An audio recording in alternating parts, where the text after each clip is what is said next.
வணக்கம். இன்றைய முக்கிய செய்திகள். வரும் தேர்தலில் எடப்பாடி அணி போட்டியிடும் அனைத்து தொகுதிகளிலும் டெபாசிட் இழக்கும். புதுச்சேரியில் தமிழக முன்னாள் முதல்வர் OPS பேட்டி.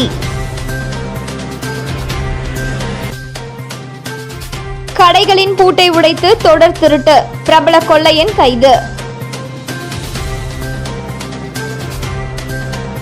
3 கோடியில் ஒலிம்பிக் தரத்தில் நீச்சல் குளம் பணிகளை துவக்கி வைத்தார் முதல்வர் ரங்கசாமி. இனி விரிவான செய்திகள். புதுச்சேரியில் எடப்பாடி அணி போட்டியிடும் அனைத்து தொகுதிகளில் டெபாசிட்டை இழக்கும் என்றும், தங்கள் அணி வரும் தேர்தலில் நிச்சயம் இரட்டை இலை சின்னத்தில்தான் போட்டியிடும் என்று தமிழக முன்னாள் முதல்வர் OPS தெரிவித்துள்ளார். புதுச்சேரியில் முன்னாள் முதலமைச்சர் OP பன்னீர்செல்வம் பத்திரிகையாளர்களை சந்தித்தார். அப்போது பேசிய அவர், மக்களவைத் தேர்தலில் உறுதியாக நாங்கள் இரட்டை இலை சின்னத்தில்தான் போட்டியிடுவோம் என்று திட்டவட்டமாக கூறியவர், கடந்த 10 ஆண்டுகளாக பாஜகவுடன் தான் கூட்டணியில் உள்ளோம் என்றவர், அதிமுக தொடர்பான எல்லா தீர்ப்புகளும் முதலில் இருந்து இன்று வரை எடப்பாடி பழனிசாமிக்கு தற்காலிக தீர்ப்புகளாகத்தான் வழங்கப்பட்டுள்ளது. கடைசியாக உச்சநீதிமன்றத்தில் இந்த வழக்குகள் வந்தபோது சிவில் சூட்டில் விவாதித்துக் கொள்ள அறிவுறுத்தியுள்ளது. ஆகவே இது தொடர்பாக முன்னால் சொன்ன எந்த தீர்ப்புகளும் செல்லாது, சிவில் சூட்டில் வழங்கப்படும் தீர்ப்புதான் இறுதியானது என்று அவர் செய்தியாளர்களின் கேள்விக்கு பதிலளிக்கையில், எந்த நிலையிலும் EPSஐ நம்ப தயாராக இல்லை என்ற நிலை இன்று அரசியலில் ஏற்பட்டுள்ளது. ஏனென்றால் யாரெல்லாம் அவருக்கு நல்லது செய்தார்களோ, நன்றி இல்லாமல் அவர் நடந்து கொண்டதால் பிற கட்சிகள் அவரை நாடி செல்வதை தவிர்த்து வருகிறார்கள் என்றார். TTVயின் இணைந்து பணியாற்றுகின்றோம் என்று எந்த காலத்திலும் EPS உடன் சேர வாய்ப்பில்லை என்றும், தேர்தல் ஆணையத்திலும் இரட்டை இலை சின்னத்தை கேட்டு வலியுறுத்தி வருவதாகவும் தெரிவித்த OPS, எடப்பாடி அணி போட்டியிடும் எல்லா தொகுதிகளிலும் டெபாசிட் இழக்கும் என தெரிவித்தார். நாங்கள் இரட்டை இலை சின்னத்துக்கு தான் போட்டியிடுவோம். பாரதிய ஜனதா கட்சியோட கூட்டணியோட போட்டிடுவீங்களா? பாரதிய ஜனதா கூட்டணியோட போட்டிடுவீங்களா? பாரதிய ஜனதா கட்சியின் கூட்டணி NDA கூட்டணி தான் நாங்கள் தொடர்ந்து இருந்து கொண்டிருக்கிறோம் 10 ஆண்டுகளாக. பழனிசாமி போயிட்டார் சார். இரட்டலையில் போட்டிடுவோம்னு எப்படி என்ன சொல்றீங்க? நீதிமன்றத்தில் பணத்தை பொறுத்து வந்து பாருங்க. அதாவது எங்களுக்கு எல்லா தீர்ப்புகளும் முதலிலிருந்து இன்று வரை எடப்பாடி பழனிசாமிக்கு எல்லா தீர்ப்புகளும் தற்காலிக தீர்ப்புகளாக தான் வழங்கப்பட்டிருக்கிறது. கடைசியாக உச்சநீதிமன்றத்தில் இந்த வழக்கை சிவில் சூட்டில் போய் கவனிச்சுக்கன்னு சொல்லிட்டாங்க. ஆக இதற்கு முன்னால் வழங்கப்பட்ட எந்த தீர்ப்புமே பைண்டிங் ஆகாது. சிவில் சூட்டில் வழங்கப்படுகின்ற தீர்ப்பு தான் இறுதியான என்று உச்சநீதிமன்றம் சொல்லியிருக்கிறது. தேர்தல் ஆணையத்தை பற்றி மீண்டும் நீங்கள் தொடர்பு கொள்வீங்களா? இரட்டலை தொடர்ந்து தொடர்பு கொண்டு இருக்கிறோம். ஏன்னா தேர்தல் ஆணையத்தோட நடவடிக்கைகள் தொடங்கியிருக்கோம். அந்த சின்னத்தை பெறுவதற்கான நடவடிக்கைகளை தேர்தல் ஆணையத்தை தொடர்பு நடைபெற்றுக் கொண்டு இருக்கிறது. தேர்தல் ஆணையத்தோட பேசிட்டு இருக்கீங்க. எஸ் சார், தேசிய கட்சிகளோட கூட்டணி இல்லைன்னு சொல்லிட்டு தெளிவாக சொல்லியிருக்காரு எடப்பாடி சார். இப்போ அவங்களோட வெற்றி வாய்ப்பு எப்படி இருக்குன்னு நினைக்கிறீங்க சார்? எடப்பாடி அணி போட்டியிடுகின்ற அத்தனை தொகுதிகளிலும் டெபாசிட் இழப்பு.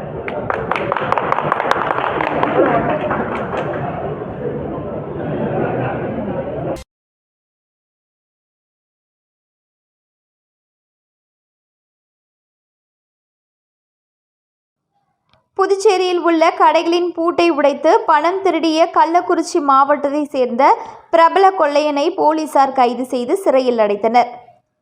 புதுச்சேரி வில்லியனூர் பகுதியை சேர்ந்தவர் பாலமுருகன். இவர் புதுச்சேரி விழுப்புரம் தேசிய நெடுஞ்சாலையில் பேக்கரி கடை ஒன்று நடத்தி வருகிறார். இவரது கடையில் கடந்த 2ஆம் தேதி அதிகாலை அன்று கடையின் ஷட்டர் பூட்டை உடைத்து மர்ம நபர் ஒருவர் கடையில் வைத்திருந்த ரூபாய் 1.25 லட்சம் பணம் திருடி சென்றுள்ளார். அதேபோல் அன்றைய தினமே அருகில் இருந்த டீ கடையில் ரூபாய் 18,000 திருடி சென்றார். இதேபோல் மீண்டும் ஒருமுறை அதே நபர் 12ஆம் தேதி மீண்டும் பாலமுருகனின் பேக்கரி கடையின் ஷட்டர் பூட்டை உடைத்து பணம் திருட சென்றபோது அங்கு பணம் இல்லாததால் விரக்தியில் அருகே இருந்த மருந்தகத்தின் ஷட்டர் பூட்டை உடைத்து ரூபாய் 50,000 திருடி சென்றுள்ளார். இந்நிலையில் கடைகளின் உரிமையாளர்கள் CCTV காட்சிகளுடன் வில்லியனூர் காவல் நிலையத்தில் CCTV காட்சிகளின் பேர் அளித்த புகாரின் பேரில் போலீசார் வழக்கு பதிவு செய்து விசாரணை மேற்கொண்டு வந்தனர். இந்த நிலையில் புதுச்சேரி விழுப்புரம் தேசிய நெடுஞ்சாலையில் உள்ள அனைத்து CCTV காட்சிகளும் ஆய்வு செய்த போது அந்த கொள்ளையன் விழுப்புரம் வழியாக செல்வது தெரியவந்தது. இதனை அடுத்து அந்த காட்சிகளை அண்டை மாநிலமான தமிழக போலீசாரிடம் அனுப்பி விசாரித்த போது புதுச்சேரி கடைகளை உடைத்து திருட்டில் ஈடுபட்டது கள்ளக்குறிச்சி செம்பட்ட மலையனூர் பகுதியைச் சேர்ந்த பிரபல திருடன் ஐயப்பன் என தெரியவந்ததை அடுத்து கல்வராயன் மலையில் பதுங்கியிருந்த ஐயப்பனை கைது செய்து புதுச்சேரி அழைத்து வந்து விசாரணை செய்ததில் ஐயப்பன் தனது 2 மூத்த அண்ணன்களுடன் இதுபோல் கொள்ளை சம்பவங்களில் ஈடுபட்டு வருவதும் வேறொரு திருட்டு வழக்கில் தனது அண்ணன்களுடன் கைதாகி கோவை சிறையில் இருந்து 1 மாதம் முன்புதான் பிணையில் வெளியே வந்து அங்கிருந்து ஒரு 2 சக்கர வாகனத்தை திருடி வந்ததாகவும் பின்னர் தனது மாமா ஒருவர் புதுச்சேரி எல்லைப்பகுதியில் உள்ள தனியார் மருத்துவமனையில் அனுமதிக்கப்பட்டு உள்ளதால் அவரை பார்க்க கோவையில் திருடிய வாகனத்தில் வந்தபோது அவரை பார்த்துவிட்டு வில்லியனூர் பகுதிக்கு வந்து திருட்டில் ஈடுபட்டதாகவும் கொள்ளையடிக்கும் பணத்தில் உல்லாச வாழ்க்கை வாழ்ந்து வருவதும் விசாரணையில் தெரியவந்தது. இதைத் தொடர்ந்து கைது செய்யப்பட்ட ஐயப்பனிடம் ரூபாய் 50,000 பணத்தை பறிமுதல் செய்த போலீசார் அவரை நீதிமன்றத்தில் ஆஜர்படுத்தி சிறையில் அடைத்தனர்.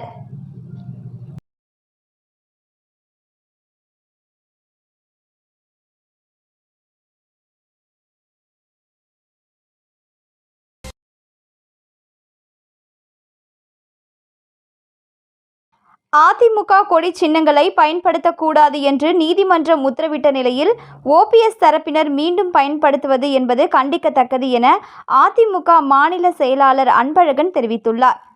புதுச்சேரி தட்டாஞ்சாவடி தொகுதி அதிமுக சார்பில் மறைந்த முன்னாள் முதலமைச்சர் ஜெயலலிதாவின் 76வது பிறந்தநாள் விழா கொண்டாடப்பட்டது.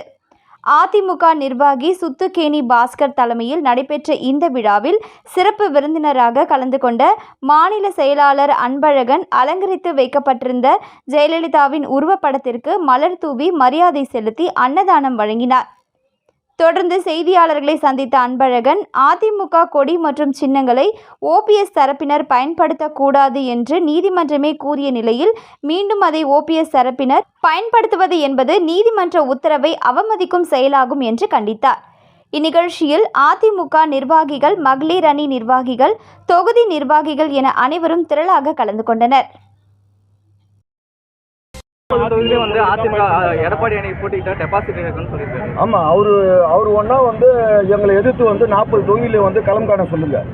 புதுச்சேரி மாநிலத்தில் அனைத்து இந்திய அண்ணா திராவிட முன்னேற்ற கழகம் எடப்பாடியார் அவர்களுடைய தலைமையில் இருக்கக்கூடிய அனைத்து இந்திய அண்ணா திராவிட முன்னேற்ற கழகம் ரெட்டலை சின்னத்தில் நாங்கள் நிற்போம். உங்களுடைய சின்னம் எது? ரெட்டலை சின்னம் நாங்கள் நிற்போம். தேர்தல் ஆணையம் அப்படி சொல்லலை. தேர்தல் ஆணையம் ரெட்டலை சின்னம் என்பது கழகத்தினுடைய பொதுச் செயலாளர் மாண்புமிகு எடப்பாடியார் அவர்களுக்கு உரியது என்று அவங்களுடைய சமூக வலைதளத்திலே வந்து பதிவிட்டுருக்காங்க அதிகாரப்பூர்வமாக. இந்த நிலையில் நாங்கள் ரெட்டல் தான் நிற்போம் வந்து ரெட்டல் நிற்க முடியாது. எப்படி நிற்க முடியும்? சும்மா ஏன் வந்து ஒரு தமாஷ் அரசியல்வாதி மாரிலாம் ஆகக்கூடாது யாருமே. சொல்லுங்கள்.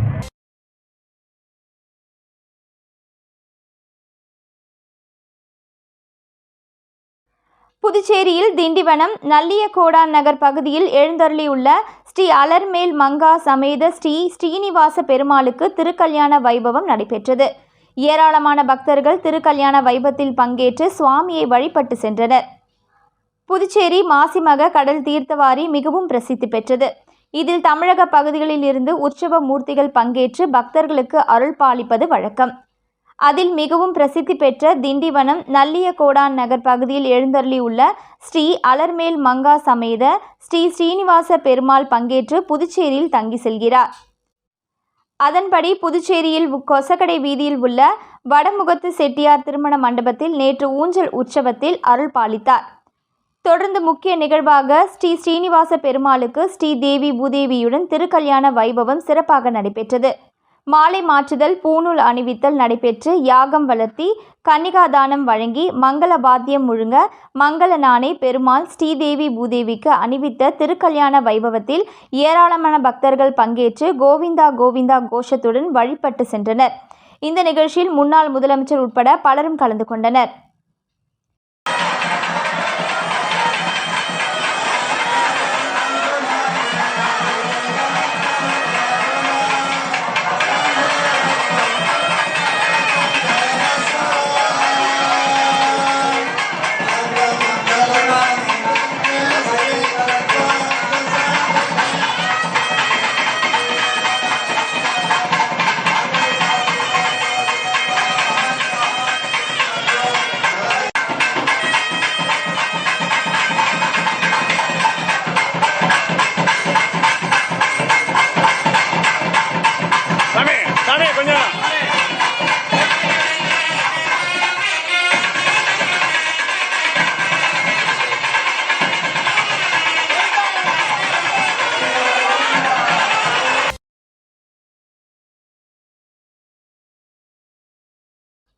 பாரத பிரதமர் நரேந்திர மோடியின் மனதின் குரல் நிகழ்ச்சியின் 110வது நிகழ்ச்சி பாரதி பூங்காவில் ஒளிபரப்பாகியது.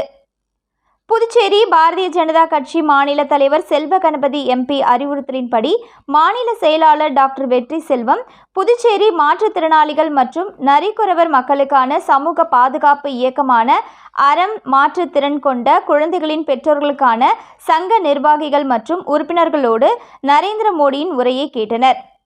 நிகழ்ச்சியில் மாற்றுத்திறனாளிகள் சங்க நிர்வாகிகள் மற்றும் சிறப்பு ஆசிரியர்கள் முருகன், சுரேஷ், விநாயகமூர்த்தி, சக்கரவர்த்தி, இளங்கோவன், சுந்தர், லக்ஷ்மி பிரியா, தேவி, ராஜ்மோகன், கணேசமூர்த்தி உள்ளிட்ட நிர்வாகிகளும் பாரதிய ஜனதா கட்சியின் நிர்வாகிகளும் கலந்து கொண்டனர்.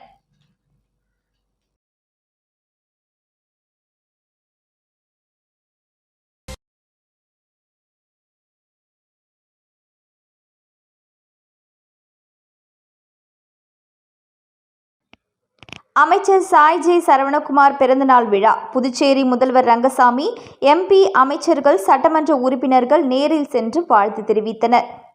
புதுவை குடிமைப் பொருள் வழங்கல் துறை அமைச்சரும் உசுறு எம்எல்ஏவுமான சாய் ஜே சரவணகுமார் தனது 51வது பிறந்த நாளை ஈசிஆர் சாலையில் உள்ள தனது வீட்டில் வெகு விமர்சையாக கேக் வெட்டி கொண்டாடினார். அவருக்கு முதல்வர் ரங்கசாமி, எம்பி செல்வ கணபதி, சபாநாயகர் செல்வம், துணை சபாநாயகர் ராஜவேலு, அமைச்சர்கள் லக்ஷ்மி நாராயணன், தேனி ஜெயக்குமார், எம்எல்ஏக்கள் ஏகேடி ஆறுமுகம், கேஎஸ்பி ரமேஷ், சம்பத், செந்தில்குமார், ராமலிங்கம், வெங்கடேசன், அசோக் பாபு, கல்யாணசுந்தரம், முன்னாள் எம்எல்ஏக்கள் பாஸ்கர், ஓம் சக்தி சேகர், பாஜக நிர்வாகிகள், உசுறு தொகுதி தலைவர் ஐயனார், பாஜக நிர்வாகிகள், பிரமுகர்கள், அரசு அதிகாரிகள், தொழிலதிபர்கள் உட்பட பலர் நேரில் சந்தித்து வாழ்த்து தெரிவித்தனர். அமைச்சர் பிறந்தநாளை முன்னிட்டு அவரது ஆதரவாளர்கள் சாய் தியாகராஜன் தலைமையில் மணக்குள விநாயகர் கோவிலில் தங்கத்தேர் இழுத்து வழிபாடு செய்தனர். தொடர்ந்து ஒதியம்பட்டு காசி விஸ்வநாதர் கோவிலில் மாசிமக தீர்த்தவாரிக்கு வரும் பக்தர்கள் சுமார் 5000 பேருக்கு அன்னதானம் வழங்கினர். பிறகு உசுறு தொகுதியில் உள்ள அனைத்து கோவில்களிலும் அந்தந்த பகுதியை சேர்ந்த கிளை தலைவர்கள் மற்றும் பாரதிய ஜனதா நிர்வாகிகள் சிறப்பு அபிஷேகம் மற்றும் அன்னதானம் செய்தனர். பின்னர் 10 கண்ணு பகுதியில் நடந்த பிறந்தநாள் விழா நிகழ்ச்சியில் நலத்திட்ட உதவிகள் வழங்கும் நிகழ்ச்சி நடைபெற்றது. மேலும் நெட்டப்பாக்கம் தொகுதி, திருபுவனை தொகுதியில் பிறந்தநாள் விழாவிலும் அமைச்சர் சாய் ஜே சரவணகுமார் பங்கேற்று நலத்திட்ட உதவிகளை வழங்கினார். இதற்கான ஏற்பாடுகளை உசுறு தொகுதி பாரதிய ஜனதா கட்சியின் பொறுப்பாளரும் ஸ்ரீ வள்ளலார் ஏஜென்சி உரிமையாளருமான சாய் தியாகராஜன் தலைமையில் பாஜகவினர் செய்திருந்தனர்.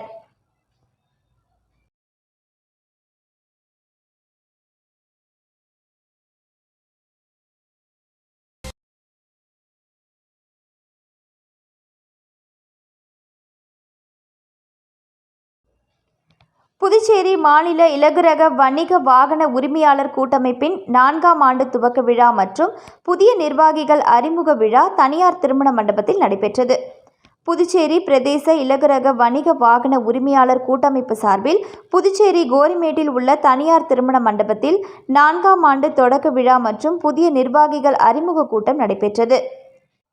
விழாவிற்கு கூட்டமைப்பின் தலைவர் உத்தமன் தலைமை வகிக்க செயலாளர் ஜெகன் முன்னிலை வகித்தார்.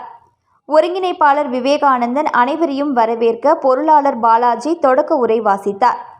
தொடர்ந்து விழாவில் சிறப்பு விருந்தினராக முதலியார்பேட்டை தொகுதி சட்டமன்ற உறுப்பினர் சம்பத் கலந்து கொண்டு உறுப்பினர்களுக்கு அடையாள அட்டை வழங்கினார். மேலும் சட்டமன்ற உறுப்பினர் பாஸ்கர் என்கிற தட்சிணாமூர்த்தி கலந்து கொண்டு நினைவு பரிசுகளை வழங்கி கௌரவித்தார். நிகழ்ச்சியில் சட்டமன்ற உறுப்பினர்கள் உள்ளிட்ட ஏராளமான நிர்வாகிகள் கலந்து கொண்டனர். மேலும் தலைமை குழு ஒருங்கிணைப்பாளர் சரவணன் விழா ஏற்பாடுகளை செய்திருந்தார். மணிகண்டன், பாலமுருகன், துணை பொருளாளர்கள் கருணாமூர்த்தி மற்றும் கோபி உள்ளிட்ட 100க்கும் மேற்பட்ட நிர்வாகிகள் கூட்டத்தில் திரளாக கலந்து கொண்டனர்.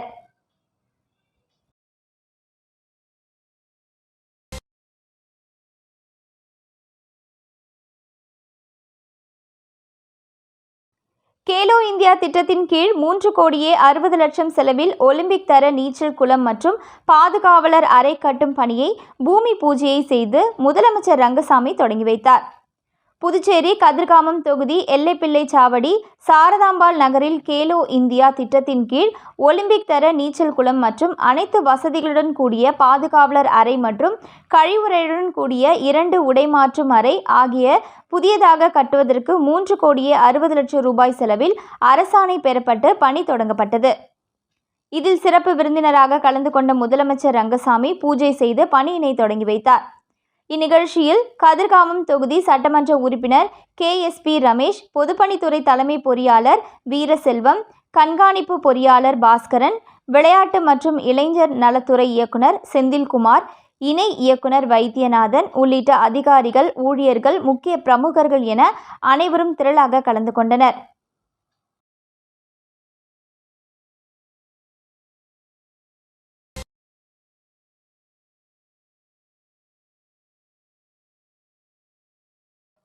புதுச்சேரி கதிர்காமம் தொகுதி அய்யனார் கோவில் வீதி எல்லைப்பிள்ளை சாவடி இறைவை நிலைய வளாகத்தில் குடிநீர் சுத்திகரிப்பு நிலைய பணியை முதலமைச்சர் ரங்கசாமி பூஜை செய்து தொடங்கி வைத்தார்.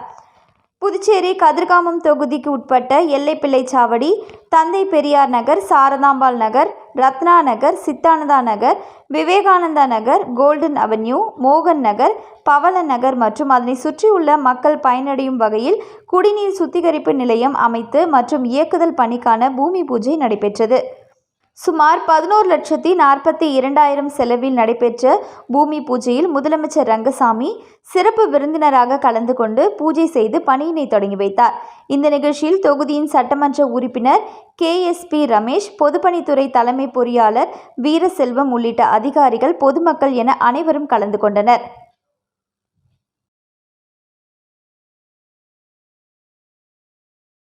மீண்டும் இன்றைய முக்கிய செய்திகள். வரும் தேர்தலில் எடப்பாடி அணி போட்டியிடும் அனைத்து தொகுதிகளிலும் டெபாசிட் இழக்கும். புதுச்சேரியில் தமிழக முன்னாள் முதல்வர் OPS பேட்டி. கடைகளின் பூட்டை உடைத்து தொடர் திருட்டு, பிரபல கொள்ளையன் கைது. 3 கோடியில் ஒலிம்பிக் தரத்தில் நீச்சல் குளம் பணிகளை துவக்கி வைத்தார் முதல்வர் ரங்கசாமி. இத்துடன் இன்றைய செய்திகள் நிறைவடைந்தன. வணக்கம்.